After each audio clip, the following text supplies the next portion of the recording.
Everyone. Welcome to our webinar on commercial solar incentives. We're grateful to have you all here. So just a little bit about Kokosing for anyone who might not be familiar with Kokosing. Our company was originally founded in 1951. We are 75 years old in the construction industry and 25, almost 26 years old here in the solar industry. June will mark our 26th anniversary.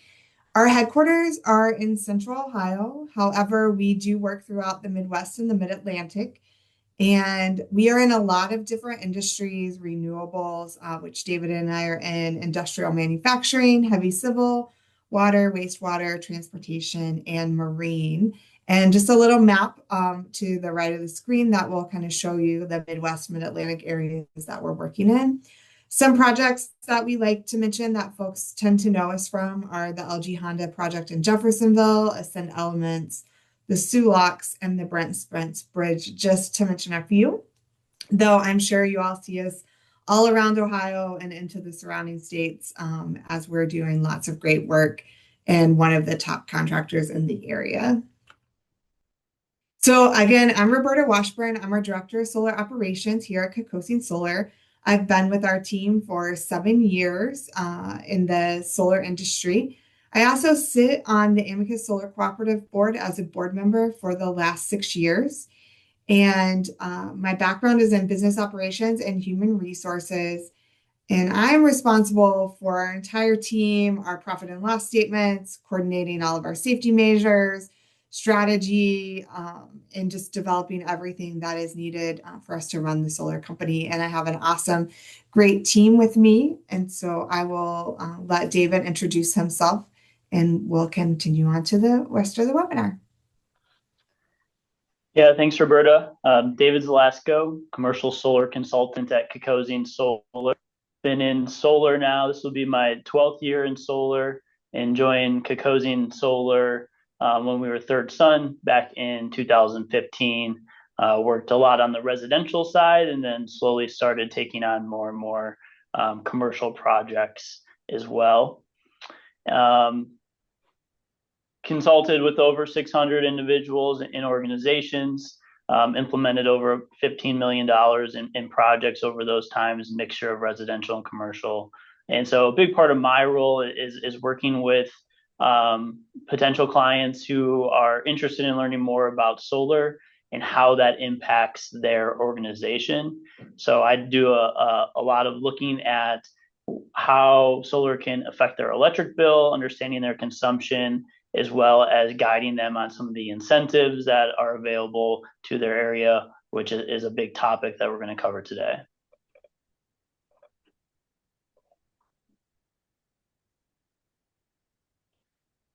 So the agenda for today, we'll start with federal solar incentives. So there has been updates over the last few years, so we're kind of bringing you up to speed on those. One of those updates is around safe harboring and some of the timelines that come with some of the federal tax incentives that we'd be discussing. And then Roberta will go over some of the rate increases that we're seeing in Ohio, energy outlook, and how those long terms can be alleviated with solar. And then, as Caitlin mentioned at the end, we'll cover all your questions regarding these topics.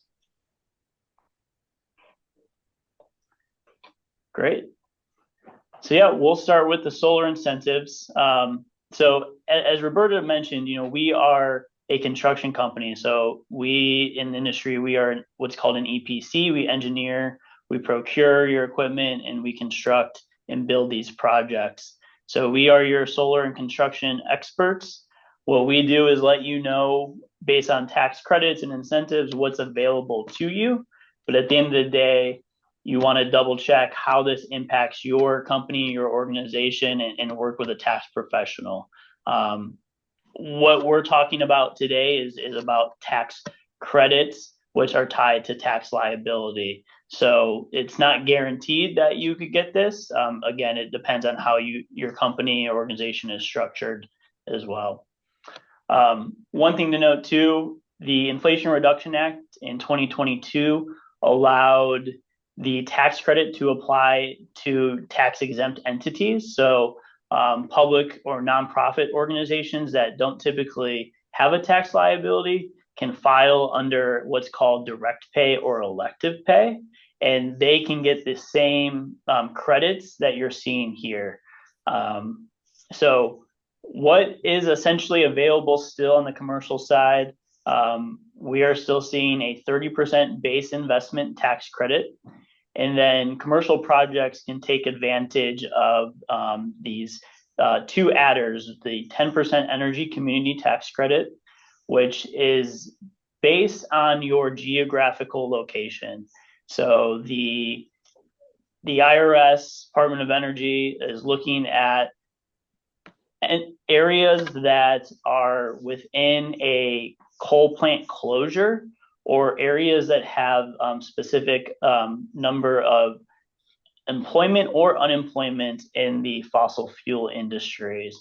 So if you look at this graphic to the right, this is a part of Ohio that shows some of the energy communities. So the purple areas are based really on the employment metric.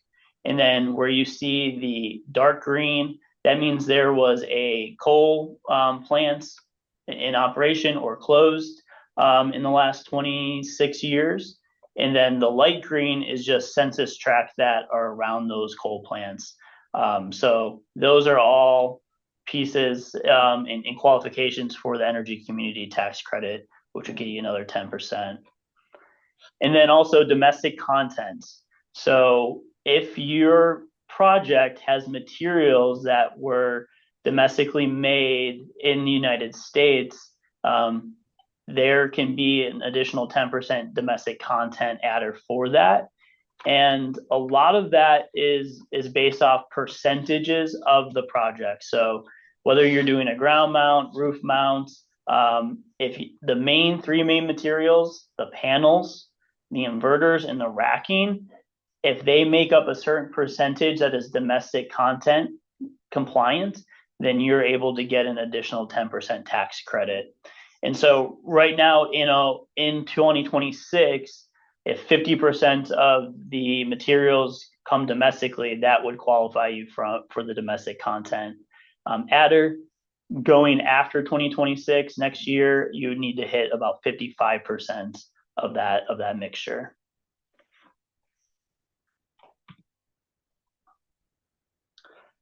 So a lot of the tax credits that I mentioned, again, this is on the non-residential side. A lot of these came from the Inflation Reduction Act that was passed in 2022. Since then, the One Big Beautiful Bill that passed last July reduced the time frame of these tax credits and add extra requirements. So remending like certain dates is going to be very important.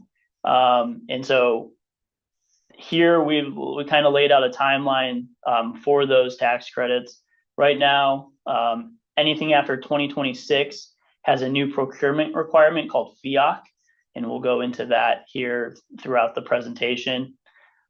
July 4th of this year, so we're coming up on about 3 months, less than 3 months, for projects to safe harbor.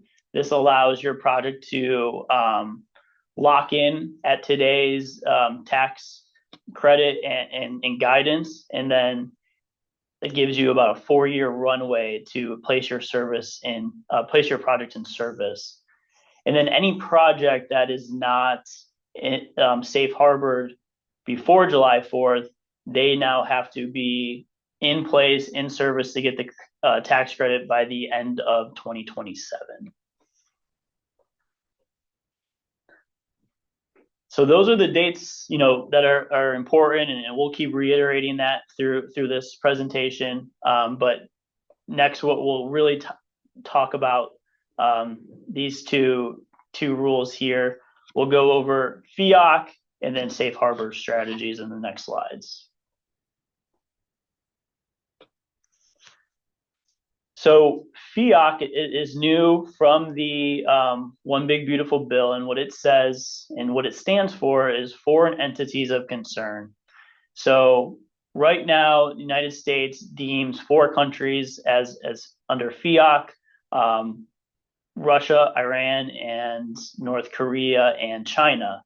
For the purposes of solar, China is one of the big players in the global market. So what this means is that to get your tax credit, they want your project to be FIAC compliant. And what that means is that you have to basically check two boxes. Let's use solar panels as an example, is the manufacturer of these panels, are they owned and operated by a Chinese company? And then number two is material assistance. Does material from your project, is that comes from supply that is made in China? So the first check, the ownership piece is something that we can easily discover. The material assistance gets a little trickier, and so a good way to think about it is, if a manufacturer is owned by the United States, or with a United States company, but they're using solar cells or modules that are made in China, that'll check the first box, but it's not going to check the material assistance piece, because a certain percentage of that is coming from overseas, from a FIAC country like China. The difference between that and domestic content is essentially, like, we could have domestic content. You could have a Chinese-owned company making panels in the United States, and that would qualify for the domestic content adder, but it wouldn't be compliant with FIAC. So it's kind of important to understand those differences there. So what we want to focus on, and what the industry is focusing on, and we make sure that our customers have clarity around, is that material assistance. So understanding how far up the value chain you have to go for that material assistance in the eyes of the Treasury Department and their guidance, and then also relying on manufacturer certifications. So we are going to have to rely on the manufacturers to tell us how much of their materials come from China, and how much is that going to impact the FIAC requirements. So I mentioned before, with domestic content, we need to have about 50% of that material from a domestic content in your project mix. FIAC is going to have a similar percentage, but it is definitely going to grow over the year. So right now, inverters and solar panels, they're going to have to meet 50%. If your project has batteries, the FIAC requirements actually increase. So they're looking for battery materials over 60%. And then this will go up each year as well in the near future. So understanding that FIAC is going to be very important here, and that's going to really make or break your tax credit and the additional adders. If you're not able to meet the foreign entities of concern requirements, then essentially what the federal government is saying is that you do not get a tax credit. So very important to make sure you understand these rules, and that we have a good paper trail from the manufacturers to move forward.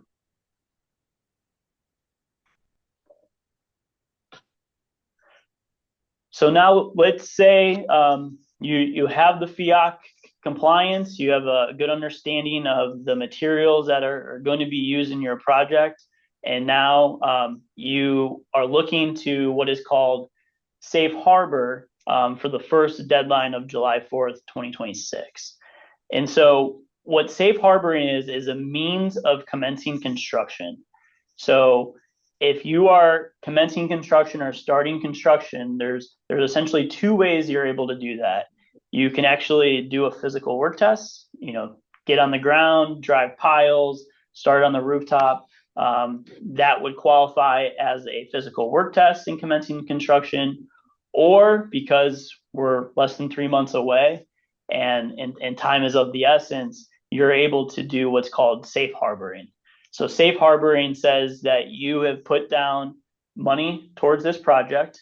The requirement is 5%, but we typically ask customers to do a little bit more just in case there's any changes through the design process, and also purchase major materials like panels um, to secure that safe harbor. So what that says is that you have locked in at that point where you make these commitments of down payments and contract signing, and you are now safe harbored at the time of doing that. And the benefit to the customer is that in addition to locking in at today's rules, you're also now have a 4-year window to install your solar project. And this can be important for very large projects that may take time with interconnection with the utility, or there's specific zoning or permitting restrictions and approvals that would need to be met. Also, we are doing a lot of work with new construction, so new manufacturing plants being built or new multifamily housing.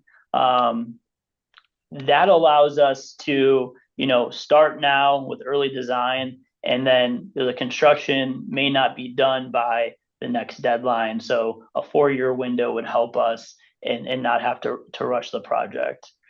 So it's this is really a big deadline that we're starting to see a lot of customers commit to. And so what we're asking a lot of our customers is really trying to get this finalized and set up, sometime in early June, to make sure that we have a contract in place and that we can make sure that you're covered under this safe harbor requirement. I think if I could just add one thing on the safe harbor, David, is like there are different rules for different sizes of projects. And so if your project is 1.5 MW and less, it makes it much more compatible for this 5 to 7% of an equipment payment. If it's larger than 1.5 MW, there are some additional complexities such as start construction that are required for that in order to essentially safe harbor. So what we do is we talk to each customer about what makes the most sense for them. We've seen a lot of customers take different paths in their 5 to 7%. And we really let them drive that because they're working with their tax professional. Because at the end of the day, we don't provide tax advice, but we do encourage them to talk to their tax professionals about the safe harbor rules. But we provide all the information we can.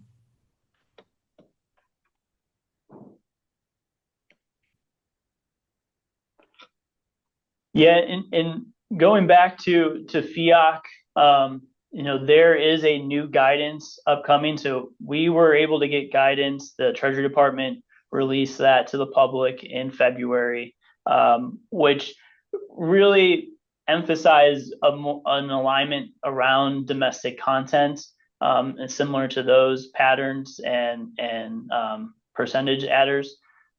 We are waiting still on deeper guidance around the material assistance, and when it comes out, that will be the new law and the new rules, and you'll have 60 days to comply with that.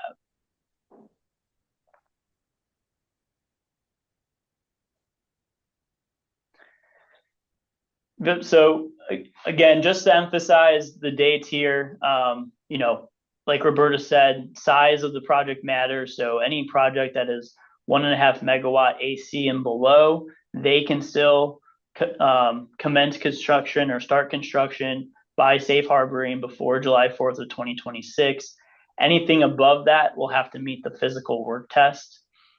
And then if you don't meet this deadline, and if you reach out to us in the fall, or we start a project then we would essentially, your project has to be complete and placed in service by 2027. And really the risk of that is a lot of the variables that are out of our control. mostly around the utility interconnection. So if interconnection with your utility is delayed, that may push your project back.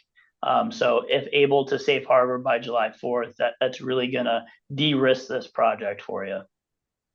And I think some other beyond utility interconnection queues filling up, material, certain gear timelines are extending, into 12-month periods, or everybody is trying to accomplish the same goals at the same time. And so not to, push folks, but like there are timelines that are filling up because equipment demands, interconnection queues, all of those things are happening because folks are we're all trying to meet the same deadline at the same time.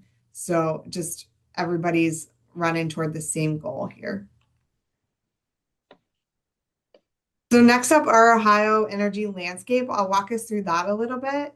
I think everyone, if you take a look at this chart that we provided, you can see in the early years, 2001 kind of to 2010, we had some gradual, predictable growth. Prices rose slowly but steadily, normal inflation, seasonal fluctuations, all of those things that we're accustomed to. We've seen that happen if you look in the early years of the chart. And then as you start to look in the next period of the chart from 2010 to 2020, we stayed relatively stable. Capacity prices were still historically low. There was still extra supply. We were still in this good path of stability. And then when we got to 2021 and 2023, we started to see that noticeable step up after 21. There was some volatility increases, things that maybe we weren't all projecting were going to happen. And so that's when the market really started to shift around the utility prices that we've seen in the early days versus what we're seeing to now. And then 24 and 25, prices moved upwardly really quickly and sharper. And, a lot of folks really became aware of all of the things that were happening that were causing those prices to increase as we moved forward. And so I think we're seeing higher than average prices, higher volatility, than we've experienced in the past 2 decades. And so folks are really thinking about what does that mean and how can I reduce, my expenses as the utility rates continue to increase. So I think it's important. It doesn't look like it's a temporary spike. Temporary spikes usually happen and come right back down. These seem like more of a long-term spike, at least what we're seeing here. And I don't think we're expecting it to go backwards here anytime soon, as there's the tighter supply and demand across the PJM system. I think anyone who's watched the news has definitely heard that and understands like that there is this need for more capacity. And then just decreased supply, increased demand here. In this chart, it will kind of show you how capacity prices climb for a third straight year into 27 and 28 auction. So it's really built through competitive markets, and energy prices are reflecting real-time fuel cost, and capacity prices reflect long-term reliability needs.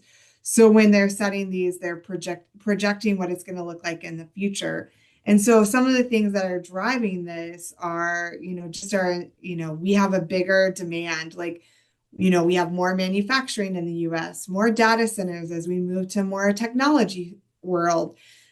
We are higher consumers. There's more electrification, electric vehicles, higher energy costs from creating more efficient, systems in our whole ecosystem. And so all of that really kind of drives up the demand, which then means that there's tight capacity conditions. And so we ultimately end up paying this higher price for, the energy that we're consuming.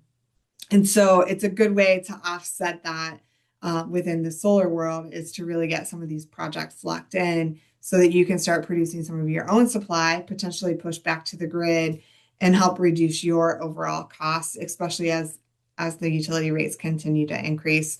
One of the things someone said to me a couple of years ago is like, if you could have locked in your grocery prices in 2020 versus where your grocery prices are today, would you have done that? And I think the same goes for your utility rates. If you could lock those in, I think that is really helpful to customers. So the next important thing is selecting a vendor. I think there are lots of companies that you could work with in the future if you decide that you want to go solar.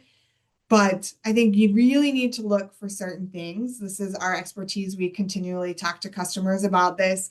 We would love to be everybody's partner, but that might not be possible. And if it's not, we still see these things as important no matter who your contractor is. So look for specialty contractor versus general trades, someone that's really specialized in the area. They know all of these rules. Like, it is very complex, and the fiat and domestic content and tax credits and timelines and working with the utilities. We have a lot of great relationships with our utility partners so that if we have questions, we are able to give them a call to help walk customers through things. And again, we've been doing this for 26 years. So find someone who has a really long work history.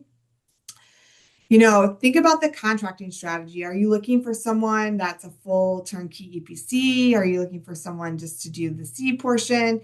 We really pride ourselves in the EPC. We think that if you are along for the long haul from the start to the finish, it really makes a project a lot more successful rather than having someone that just comes in as a sales organization and then hire someone else to come in and actually do the installation later.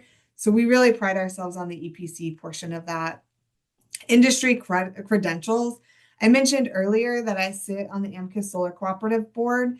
That board is 90 plus member companies across the United States that look a lot like us in the solar industry. And so we have the ability to really work with others who are working on similar projects. We really are able to use that expertise across the board and bring that together. It also brings a lot of buying power for us because there are 90 other companies who are doing the same thing we are. And so if you haven't heard of Amicus Solar Cooperative, I certainly encourage you to reach out and Google them and learn more about them. In addition to that, there's also an Amicus O&M cooperative. It's great to have your solar system or your battery energy storage system installed. And I'd love to say that it never comes with any maintenance, but just like any product that we buy, there's always maintenance. And so we also perform our own operations and maintenance on the systems that we've installed and even systems that we haven't installed. And that's also critical, I think, to the long-term success and health of your project. You want these systems to run for 30 years. And in order to do that, you need to maintain it, whether it's a yearly inspection or monitoring to make sure it's, up to date, and that everything is working as efficiently as it needs to be. Or if, for a reason there's a break and that needs to get fixed. So looking at your EPC partner and making sure they also have an O&M ability to service your project after the fact is really important. In addition to those two things, we have on our team, and I think any solar team should have a lot of NABCEP certified team members. That's really the industry standard. Have good BBB ratings. Take the Solar Ethics Pledge. And one of the things that's really near and dear to my heart is a program that we run internally. It's our Operate with Leadership, an OWL program, and all of our team members go through that program to understand and just, be better humans and distributing out, operating every project, regardless of, what role you're in, with leadership and compassion and being able to deliver those types of things, to be a good partner and be ethical and all of those things that are important. So we also have solar engineering expertise. A lot of that you can see, a lot of our engineering team members have their NABCEP certification. That's really critically important. And we have a high level of solar engineering expertise. And because we are, also a large contractor, we have a lot of civil expertise, electrical expertise, all of those types of things. So, lots of things come together, but make sure whoever you're connecting with has a really good focus on their civil engineering expertise. Past work experience, I touched on that. It's just really important. Think about what projects have they built in the past, get references, understand all of their experience, see some of their work, talk to folks. Reputation and longevity kind of goes with past work experience. Take a look at those projects. Most RFPs and things that we get are always asking us for, give us an example of a couple of projects that you've worked on that might be like this project. And there's no reason why customers cannot ask, even if you're not running an RFP, for that information from a customer. Execution strategy, make sure you understand how they're going to execute it. Are they going to self-perform it? Are they going to use subcontractors to do so? In all the cases, it's a lot more helpful and more streamlined for a project if someone is self-performing that, because they are in control of the entire project from start to finish. And that really, really helps make sure that it's streamlined for the customer and for the EPC partner. And then compliance with IRA requirements, your installer, your partner, which is how we like to refer to ourselves as a partner to our customers, they should be familiar with all the IRA requirements. They're not going to provide you tax guidance, or they shouldn't provide tax guidance. Like, that's really up to everybody's tax accountants, but they really should be knowledgeable about all of those requirements out there. And then I already hit on it, so I won't, dwell on it too much, but operations and maintenance is really critically important to the long-term health and success of your projects. And so to kind of walk you through what our process looks like, so everyone's familiar with it, we've kind of hit on it a little bit from start to finish, but we really it's important that our customers are selecting a partner. Like, we're in this partnership together. We don't really look at folks as just, a customer. We want it to be a partnership. We want to understand what your needs are. We want to then be able to provide a solution that meets your needs. Every system that we design is customizable to that customer because every single person has a different need, different building size, different ability for us to build on a ground versus on a roof, different usage, just everything about it is completely different. And so we really sit down with our customers and understand their needs, their usage, how all of that's going to work. And then once we're able to move past the sales process here and we have an actual contract, they've selected a partner, we run into our design phase, which is then creating the design, making sure the customer has the view of the design. They sign off on the design. Once that is all solidified, we begin the interconnection and permitting process. We usually do those in parallel as much as we can to try to cut down on the time. Sometimes we're not able to, it just depends, but most of the time we try to do those together. And then once those are approved by the local AHJ, or if it's a commercial project, potentially could be state permitted. And then, with all the utilities, like I said earlier, we have really great relationships with all of our utilities. I think that's really critical to success for folks. So we really understand their timelines, their queues, what's needed, so we can try to provide everything up front and make sure that there's not a lot of back and forth.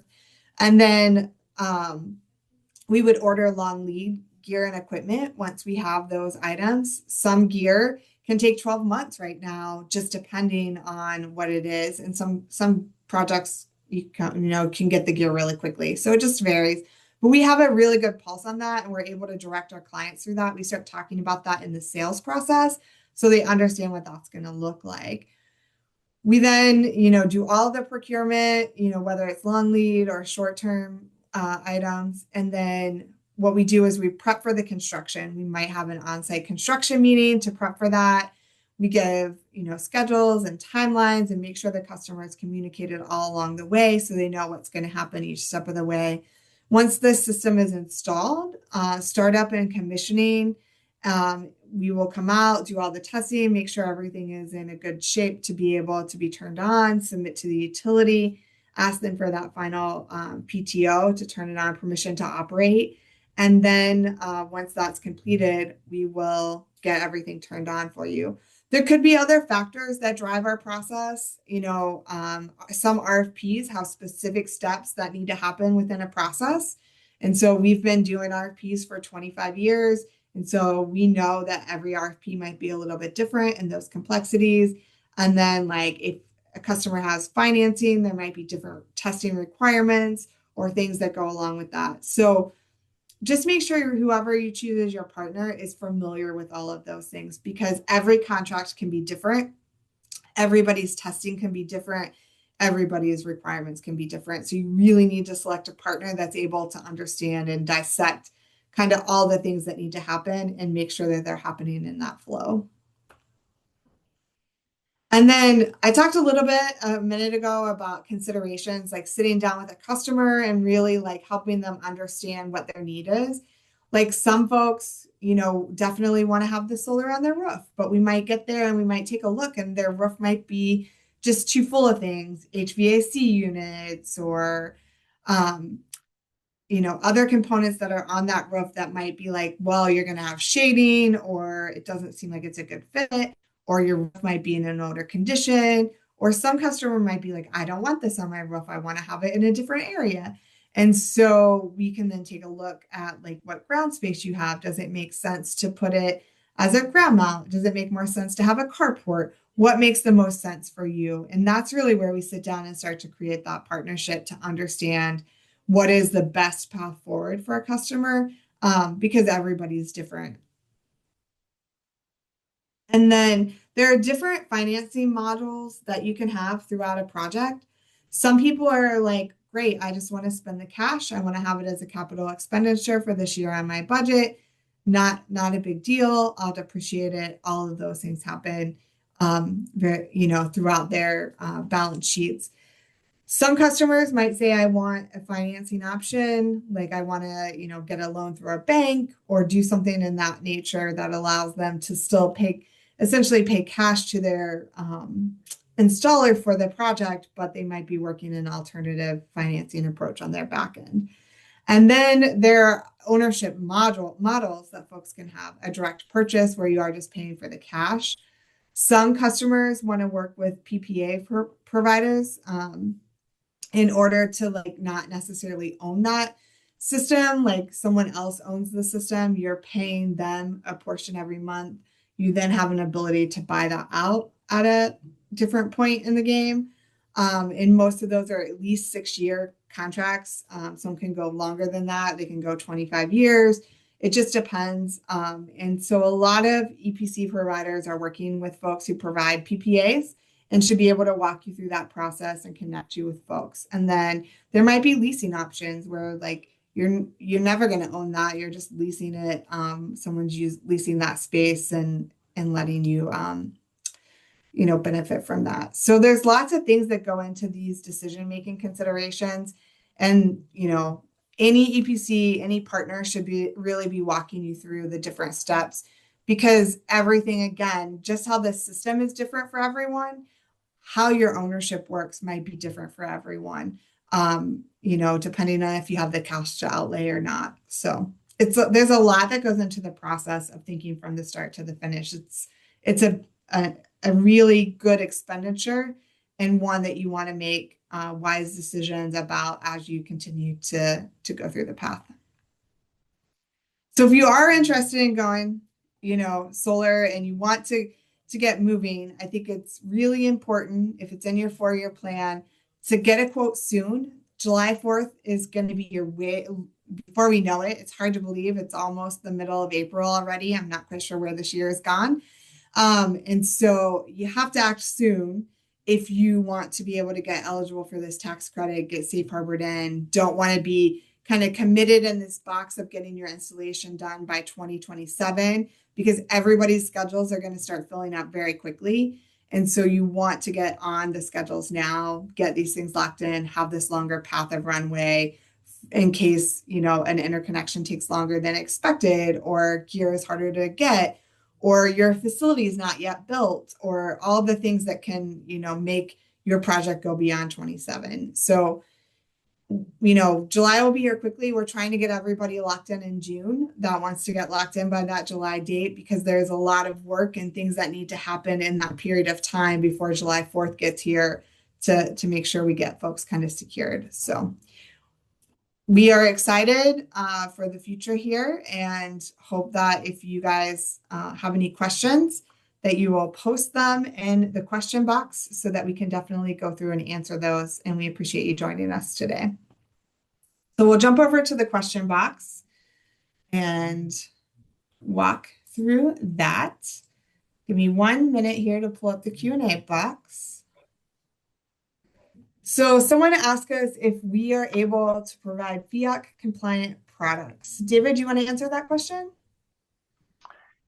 Yeah, so it's a good question. Like we mentioned, we are still waiting for future guidance around this.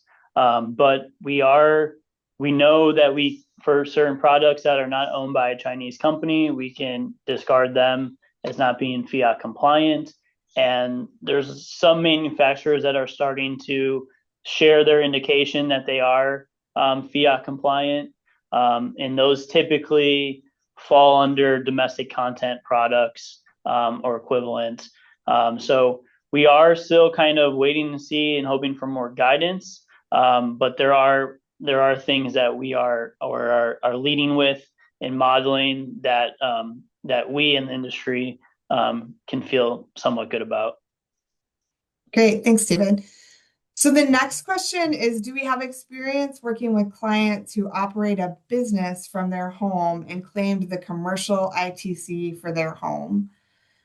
I think I would, and David, feel free to answer this question differently if you feel differently. I would say that this would be a question that a customer should take to their tax accountant to understand if that is a possibility for them. Um, I think that they are the ones who would really know how much the customer is operating that business from their home, what qualifies, what doesn't qualify. We are not in the business to provide, full tax advice, and so I would encourage you to talk to your tax accountant about that. I know we don't have a clear answer on that, but we could give a customer all the information they need to go have the conversation with their tax professional. Yeah, I would agree with that. Tax professional know best, and if you are the one who does own a business and you work out of your home, you're probably aware of certain deductions that you can take off your utilities and mortgage or rent, and a lot of that really is deemed by the space and the percentage of the home that you use for your business. I can't speak to specific experience where this has worked, other than like a farm that was kind of very separated, and they had a strong understanding of how much energy or how much is going towards that farm versus the home, and that's kind of the only experience and success that we've had with a business out of their home or on their residential property. Right. What kind of documentation do we provide to support a tax credit claim? David, you want to talk about that? Yeah, so we really will just show proof of purchase, and that shows the total amounts and the time that you completed that purchase. With FIAC and domestic content coming up, there may be a requirement that the IRS will ask for documentation and certifications from the manufacturer to show that they're complying with some of those requirements. All right. The next question. I know you're speaking about commercial projects, but where does Ohio stand with balcony solar? I think from my perspective and tracking that along, I think that there's conversation happening out there about it, but I don't think that it has moved forward yet into a path that we really have a clear direction on where balcony solar is going.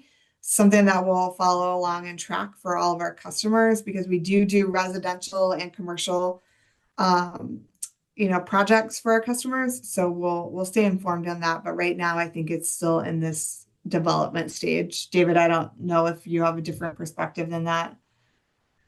Yeah, it's so each state is going and looking at this across the country, and we're constantly hearing more states that are approving this.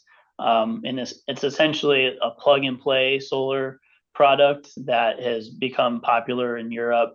In Ohio, there was a bill introduced last month in March, to allow balcony solar to pass. So that's something definitely you can look up, and I think it's called the balcony solar bill. So you can follow that on the House website through the state. Great. Couple of more questions, it looks like in our queue. Are there any state level or utility level incentives in Ohio that interact with the federal tax credit, and how do they affect the total tax benefit? David, do you want to answer that one? Yeah, so there's a big thing, and this is about state utility, but I'll about on federal. The one big beautiful bill. A positive from that was that they brought back 100% bonus depreciation in year one, so that can help. Solar, you can, just like any asset, for your business, you can depreciate on a state level. And then, unfortunately, the utility, we're not really seeing any utility incentives anymore in Ohio, especially after the repeal of some of the renewable energy standards that were in place several years ago.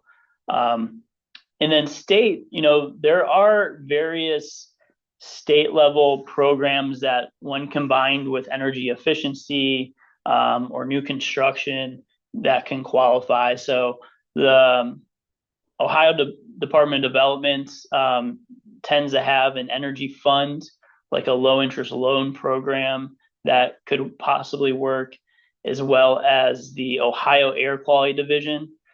So we've done a couple projects along those where new construction or a new existing building is reducing the amount of carbon emissions, air pollutants from their property and from their operations.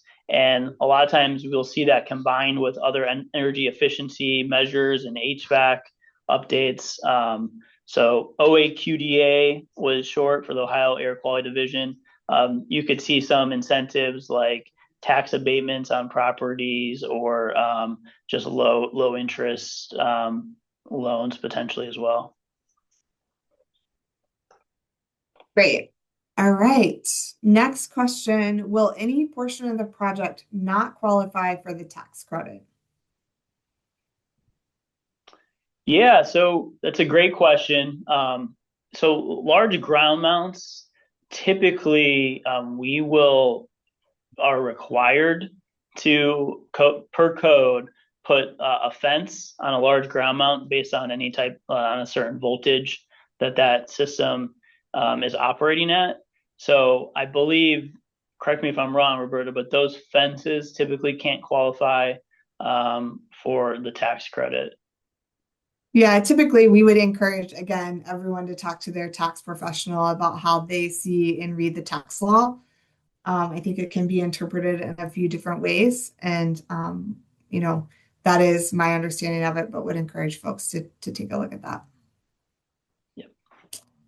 All right, that is all the questions that I see. If anyone has an additional question, please pop it in now and we'll answer it. We'll give everybody just a minute here to see if there's any additional questions. But again, David and I appreciate you all attending today's webinar. Our contact information is on the screen. Feel free to reach out to us at any time. We would love to connect with you and just learn more about your business or your community and how we can help support, energy in your community for you. It does look like we just had another question pop in. If I safe harbor by July 4th, which tax year can I claim the credit in? David, you want to take that one? Yeah, so one of the benefits, how we understand it, is by safe harboring in the year 2026. That is when you're taking that tax credit off that tax liability. Correct, Roberta? So it's when the project is completed. So you're safe harboring the project in 26, but say your project doesn't actually finish until 27. That is my understanding, is like you would take the tax credit in the year that your project actually gets commissioned and turned on. So once again, talk to your tax professional For sure. See how that plays for you. Yeah, David and I are definitely not tax accountants, and we don't provide tax advice, but we will definitely give you all the information you need to talk to your tax professionals. Any other questions? If not, we will kind of wrap up here. Again, thank you all for joining us. We look forward to connecting with all of you and hope that you all have a great rest of your day. Thanks so much. Thank you.